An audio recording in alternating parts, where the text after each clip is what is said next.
चलिए दोस्तों, आज मैं आपको बताएंगे साइंस का फर्स्ट सीटिंग का आपको ऑब्जेक्टिव मिलाना है। आपको कितना में, यानी आपको 80 में क्या नंबर आपको टिक मारे हैं, आपको कमेंट यानी 80 में आपको 40 आना ही चाहिए, है ना। चलिए स्टार्ट करते हैं। ये आपको फर्स्ट सीटिंग का है। चलिए स्टार्ट करते हैं। मिलाना है आपको। पहला प्रश्न है, हवा में क्या कहते हैं, हवा में स्वतंत्र रूप से लटका हुआ क्षैतिज चुंबक हमेशा आराम की स्थिति में रहता है। कैसा रहेगा? चुंबक कहते कैसा, उत्तर और दक्षिण रहता है। तो आपको हो जाएगा सी आंसर, है कि ना। अगला बढ़ जाते हैं। अगला प्रश्न है, यदि एक विद्युत धारावाही तार को समीप कंपास रखा जाता है तो कंपास की सुई क्या हो जाएगा? विक्षेपित हो जाता है। क्या हो जाएगा? विक्षेपित। अगला बढ़ जाते हैं। अगला प्रश्न है, कहता है फैराडे ने बहुत से क्रांतिकारी की खोज किस शामिल है? कौन कौन शामिल किया था? तो विद्युत चुम्बकीय प्रेरण और विद्युत अपघटन के नियम। आपको हो जाएगा सी आंसर, दोनों। समझ आ गया। आगे बढ़ जाते हैं। अगला प्रश्न है, विद्युत मोटर परिवर्तित करता है। तो देखिए, ये आपको गलत है। यांत्रिक ऊर्जा को विद्युत में बदल देगा कौन? विद्युत मोटर। चलिए आगे बढ़ जाते हैं। अगला प्रश्न है, कहता है फ्लेमिंग के वामहस्त नियम के दाएं हाथ का तर्जनी संकेत करता है। तो आपको चुंबकीय क्षेत्र की दिशा। तो आपको हो जाएगा ए आंसर, करेक्ट। आगे बढ़ जाते हैं। अगला प्रश्न है, कहता है किसी चालक तार की से विद्युत धारा प्रवाहित होने पर तार की ऊपर नीचे की क्रिया को यानी चुंबकीय क्षेत्र पैदा करता है। कैसा? समान। कैसा? समान। अगला बढ़ जाते हैं। अगला प्रश्न है, अगला है जल विद्युत ऊर्जा किस प्रकार का ऊर्जा है? तो आपको पता होना चाहिए। जल विद्युत जितना भी है नवीकरणीय है। आगे बढ़ जाते हैं। अगला प्रश्न है, कौन सी गैस वैश्विक ऊष्मन के उत्तरदायी है? तो कौन है? तो आपको पता होना चाहिए CO2 यानी कार्बन डाइऑक्साइड। चलिए आगे बढ़ जाते हैं। अगला है पित्त स्रावित होता है। पित्त स्रावित होता है कहाँ से? तो लीवर से यानी यकृत से। चलिए आगे बढ़ जाते हैं। अगला है, अगला प्रश्न है, शुद्धांतरांत में स्थिर रसांकुंक का अर्थ क्या होता है? तो आपको पता होना चाहिए। ये है आपको अवशेष का क्षेत्र घटना। क्या है? अवशेष का क्षेत्र घटना, सतही घटना। चलिए आगे बढ़ जाते हैं। अगला है, मुख गुहा का पिछला भाग क्या है? ग्रसनी होता है, ग्रसनी। आगे बढ़ जाते हैं। अगला प्रश्न है, बाहरी वातावरण से ऑक्सीजन का स्थानांतरण करना, कार्बन डाइऑक्साइड को छोड़ना, ये क्या कहलाता है? स्वच्छ वास, है ना। चलिए आगे बढ़ जाते हैं। अगला है, क्या है? प्रकाश प्रकाश संश्लेषण में ऑक्सीजन का क्या होता है? तो जल का अपघटन होता है। क्या होता है? जल का निकलना। चलिए आगे बढ़ जाते हैं। अगला प्रश्न है, निम्नलिखित में कौन कोशिका का ऊर्जा मुद्रा के रूप में जाना जाता है? तो ATP। क्या कहा जाता है? ATP। चलिए आगे बढ़ जाते हैं। अगला प्रश्न है, पादप जाइलम उत्तरदायी है तो जल के वहन के लिए, है कि नहीं? जल के वहन के लिए। आगे बढ़ जाते हैं। अगला प्रश्न है, कहता है प्लाज्मा के अलावा रक्त में क्या पाया जाता है? और क्या? तो प्लाज्मा के अलावा ये तीनों पाया जाता है, यानी श्वेत रक्त WBC, RBC और रक्त पट्टिका। आपको डी हो जाएगा आंसर। आगे बढ़ जाते हैं। अगला प्रश्न है, अम्ल जलीय विलयन में विद्युत संचलन करता है। क्यों? क्योंकि यह आयनित करता है, मिल जाता है ना। आगे बढ़ जाते हैं। अगला प्रश्न है, निम्नलिखित में कौन कौन गंधकीय सूचक नहीं है? नहीं है की बात कहें तो गंधकीय सूचक कौन नहीं है? तो ये आपको पता होना चाहिए। इनमें से आपको सभी है। चलिए आगे बढ़ जाते हैं। अगला, चींटी के डंक में पाया जाता है। चींटी के डंक में क्या पाया जाता है? तो मेथेनोइक अम्ल। अगला प्रश्न आपको देख लीजिए। अगला प्रश्न है, इनमें से किसको हम जल में डुबा कर रखते हैं? तो आपको पता होना चाहिए श्वेत फास्फोरस को। अगर चलिए आगे बढ़ जाते हैं। अगला है, ऐश की अशुद्धि को क्या कहते हैं? गैंग कहते हैं। क्या कहते हैं? गैंग। अगला है प्रश्न, कहता है किस धातु को चाकू से आसानी से काटा जाता है? सोडियम को, Na को। सोडियम मतलब Na। आगे बढ़ जाते हैं। अगला प्रश्न है, कहता है इनमें से कौन धातु को मिलाकर मिश्र धातु तैयार किया जाता है? तो आपको पता होना चाहिए। जिंक और कॉपर दोनों को मिलाया जाता है ना। तो आपको जिंक और कॉपर, सोना को बनाना है ना, तो आपको चांदी को मिक्स कर सकते हैं कि ना। चांदी को जिंक भी मिक्स कर सकते हैं। कॉपर हो जाएगा आपको आंसर बी वाला। चलिए आगे बढ़ जाते हैं। सिलिकॉन है तो सिलिकॉन क्या है? एक उपधातु है। क्या है? उपधातु। तो आपको डी हो जाएगा आंसर, सिलिकॉन। आगे बढ़ जाते हैं। अगला है 25वां प्रश्न, कहता है दोहरी परिसंचरण नहीं करता है। तो कौन दोहरी परिसंचरण नहीं करता है? तो आपको पता चाहिए मनुष्य से। अगला, यूरिया रक्त में कहाँ से प्रवेश करता है? यूरिया कहाँ से? तो यकृत से। कहाँ से? यकृत से प्रवेश करती। यूरिया रक्त में कहाँ से प्रवेश करती है? यकृत से। सही है। आगे है ग्लूकोज का पुनर्निर्वेशन कहाँ से होता है? तो आपको पता होना चाहिए। इस सभी हो जाएगा आपको आंसर। चलिए आगे बढ़ जाते हैं। अगला प्रश्न है विभिन्न क्रियाओं के फलस्वरूप बने हानिकारक पदार्थों को शरीर से बाहर निकालने के तंत्र को क्या कहते? उत्सर्जन तंत्र कहते हैं। चलिए आगे बढ़ जाते हैं। अगला मेरुरज्जु आघात को क्या कह सकते हैं? तो आपको कह सकते हैं लकवा। लकवा है कि ना। अगला मनुष्य के शरीर की सबसे बड़ी ग्रंथि कौन होता है? इसे पता होना चाहिए। लीवर होता है यानी यकृत। अगला प्रश्न है पादप हार्मोन कहलाता है। पादप हार्मोन क्या कहलाता है? ये आपको पता होना चाहिए। इंजाइम कहलाएगा। क्या कहलाएगा? इंजाइम। आगे बढ़ जाते हैं। पतियों द्वारा कायिक प्रवर्धन का उदाहरण है तो कौन है? तो आपको पता होना चाहिए। पढ़ाए थे आलू। क्या है? आलू। चलिए आगे बढ़ जाते हैं। अगला है एफ और पी बराबर संबंध क्या होता है? तो आपको पता होना चाहिए। आपको हो जाएगा बी आंसर। चलिए आगे बढ़ जाते हैं। अगला है कैमरे का कौन सा भाग आंखों के रेटिना की तरह कार्य करता है? तो आपको पता होना चाहिए। यह है लेंस।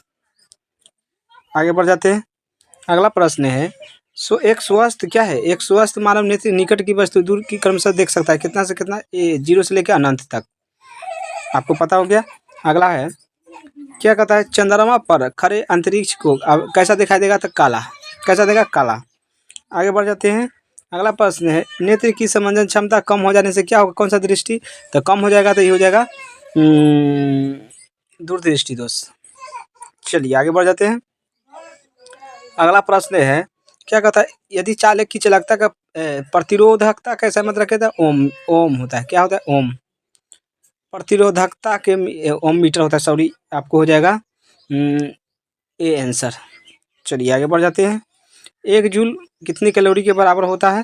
तो आपको पता होना चाहिए। 24 होना चाहिए। बाकी 23 है तो 23 से मारना पड़ेगा। है कि ना। आगे बढ़ जाते हैं। अगला है विद्युत बल्ब में फिलामेंट किसका बना होता है? किस धातु का? तो ये आपको पता होना चाहिए। टंगस्टन का बना होता है। चलिए आगे बढ़ जाते हैं। किशोर अवस्था में क्या परिवर्तन होता है? का मतलब समझिए। तो ये आपको विविधता परिवर्तन होता है। विविधता। आगे बढ़ जाते हैं। अगला निम्नलिखित में से कौन परिवार नियोजन प्रयुक्त प्रभावी समय है? तो आपको पता होना चाहिए। परिवार को बचाना है तो आपको इस सभी है इसमें से आपको उपयोग करना है। क्या है एटाबीज का अर्थ क्या होता है? एटाबीज का अर्थ होता है संतति को पूर्वज को अपना आना और जनकों की नहीं। ये तो गलत बात है। संतति के जनकों के गुण नहीं, गलत। संतानी में गुणों के आना, ये आपको आंसर हो जाएगा ए वाला। चलिए अगला प्रश्न है 44वां। किसी जीव की जीनी संरचना क्या कहलाता है? तो जीनो टाइप कहते हैं। चलिए आगे बढ़ जाते हैं। अगला है प्राकृतिक चयन द्वारा जीवों का विकास कहलाता है। तो आपको पता होना चाहिए। ये कहा है लमार्क बाद। चलिए आगे बढ़ जाते हैं। क्या है जैव संवर्धन प्रदर्शन करने वाला क्या है? तो आपको पता होना चाहिए। एटीपी। क्या है? एटीपी। आगे बढ़ जाते हैं। प्राथमिक उपभोक्ता कौन है? तो आपको शाकाहारी प्राथमिक उपभोक्ता है। आगे बढ़ जाते हैं। सीएफसी व्यापक रूप से क्या है? तो ये आपको तीनों है। जेट इंजन, रेफ्रिजरेटर और कंडीशनरी। आपको हो जाएगा डी आंसर सभी। आगे बढ़ जाते हैं। ब्यूटेन में कितने से जो ब्यूटेन 2, तो आपको हो जाएगा क्या हो जाएगा? मतलब ब्यूट 3 हो जाएगा। क्या हो जाएगा? 3 हो जाएगा आपको आंसर। चलिए आगे बढ़ जाते हैं। मीथेन के अणु का आकार कैसा होगा? तो आपको पता होना चाहिए। ये चतुष्फलकीय होता है। कैसा? चतुष्फलकीय, समचतुष्फलकीय। आगे बढ़ जाते हैं। कार्बन की यौगिक में कार्बन की संयोजकता कितना होगा? कार्बन 6। ये आपको हो जाएगा 2। है कि ना। संयोजकता 2 हो जाएगा।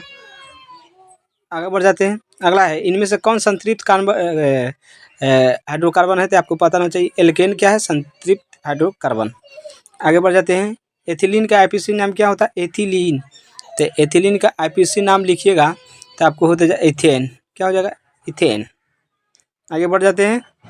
मेंडलीव क्या वर्त सारणी एक कमी थी? क्या कमी थी? तो आपको पता होना चाहिए। आपको क्लोरीन उचित स्थान नहीं देना। चलिए आगे बढ़ जाते हैं। अगला है अष्टक का नियम इनमें से किसके द्वारा प्रतिपादित किया था? तो न्यूलैंड्स। किसने? न्यूलैंड्स ने। आगे बढ़ जाते हैं। कहता है निम्नलिखित में सबसे अधिक क्षारीय कौन है? ये आपको पता ना चाहिए। सबसे अधिक क्षारीय की बात कीजिएगा तो आपको हो जाएगा SO2। कौन हो जाएगा? SO2। आगे बढ़ जाते हैं। आगे है किरणों के समूह को क्या कहते हैं? किरणों के समूह को किरण पुंज कहते हैं या किरण पुंज, यानी दोनों आपको हो जाएगा, प्रकाश पुंज या किरण पुंज, दोनों आपको हो जाएगा सी आंसर। चलिए आगे बढ़ जाते हैं। अगला है प्रकाश की किरणें गमन करती है तो सीधा रेखा में, तो आपको हो जाएगा सी आंसर। चलिए आगे बढ़ जाते हैं। अगला है पर अवतल दर्पण की क्या कहता है? अवतल दर्पण किस दर्पण से है? तो आपको अवतल दर्पण अभिसारित से है ना। आगे बढ़ जाते हैं। अगला है प्रश्न 70 है, 17वां। कहता है कार की हेडलाइट को निम्नलिखित में किस दर्पण का उपयोग करते हैं? तो अवतल दर्पण का, है कि ना। अगला है दर्पण की फोकस दूरी होता है कैसा? ऋणात्मक। कैसा होगा? ऋणात्मक। आगे बढ़ जाते हैं। किस दर्पण के हमेशा वस्तु से छोटा प्रतिबिंब बनाता है? छोटा। तो आपको पता होना चाहिए उत्तल लेंस का छोटा बनाता है। आगे वायु में प्रकाश की चाल निर्वात की अपेक्षा क्या होता है? कम होता है। कैसा होगा? कम। आगे बढ़ जाते हैं। अगला प्रश्न है प्रकाश क्या कहता है? प्रकाश द्वारा प्रदर्शित घटना तारों को टिमटिमाता है किसके कारण? तो प्रकाश के अपवर्तन के कारण। चलिए आगे बढ़ जाते हैं। क्या कहता है? कहता है कलम्पब नाभिकीय विद्युत संयंत्र किस राज्य में है? तो आपको पता होना चाहिए, ये है आपकी अभी कर्नाटक में है। चलिए आगे बढ़ जाते हैं। घरेलू LPG का प्रमुख अवयव कौन है? LPG मीथेन होता है। कौन होता है? मीथेन। आगे बढ़ जाता है। श्वसन किस प्रकार की क्रिया है? तो आपको पता होना चाहिए उपचयन है। कैसा है? उपचयन। आगे बढ़ जाते हैं। इलेक्ट्रॉन के हस्तांतरण से बने यौगिक को क्या कहेंगे? तो इसको कहेंगे हम इलेक्ट्रॉन के हस्तांतरण के बने यौगिक को हम सहसंयोजी कहेंगे, सहसंयोजी। आगे बढ़ जाते हैं। अगला है इनमें से कौन अपघटन अभिक्रिया का उदाहरण है? अपघटन। अपघटन मतलब अलग करने वाला। तो आपको पता होना चाहिए, सी हो जाएगा आंसर, सी। चलिए आगे बढ़ जाते हैं। अगला है इनमें से कौन टार्ट्रिक अम्ल पाया जाता है? किसमें टार्ट्रिक अम्ल पाया जाता है? तो आपको पता होना चाहिए टार्ट्रिक संतरा में पाया जाता है। चलिए आगे बढ़ जाते हैं। अगला है बुझे हुए चूने का रासायनिक सूत्र क्या होता है? तो आपको पता होना चाहिए, यह है कैल्शियम क्लोराइड। आगे बढ़ जाते हैं। मैग्नीशियम आवर्त किस समूह में रखा गया है? तो मैग्नीशियम को हलीना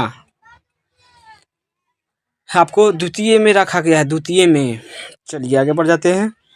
आवर्त सारणी कितने आवर्त होते हैं? आवर्त होते हैं 7। कितने होते हैं? 7। चलिए आगे बढ़ जाते हैं। अगला प्रश्न है निम्नलिखित में जल संचयन के प्राचीन विधि नहीं है, तो कौन नहीं है जल संचयन में? तो आपको पता होना चाहिए कट्टा। क्या होता है? कट्टा। चलिए आगे बढ़ जाते हैं। टिहरी बांध का उद्देश्य क्या है? तो आपको पता होना चाहिए, सभी को है, बिजली उत्पादन, भूमि सिंचाई या जल आपूर्ति, सभी है, डी आंसर हो जाएगा। आगे बढ़ जाते हैं। अपशिष्ट प्रबंधन की अवधारणा क्या है? तो आपको हो जाएगा इनमें से सभी आंसर। चलिए आगे बढ़ जाते हैं। अगला है इनमें से कौन नवीकरणीय संसाधन है? नवीकरणीय तो आपको पता होना चाहिए, आपको नवीकरणीय का मतलब हो जाए जो अपना से बनाया गया है। तो आपको हम बता देते हैं पेट्रोलियम। पेट्रोलियम क्या है? नवीकरणीय है। अगला है इनमें से कौन बायोगैस का घटक है? तो मीथेन हो जाएगा। क्या हो जाएगा? मीथेन। समझ आ गया होगा।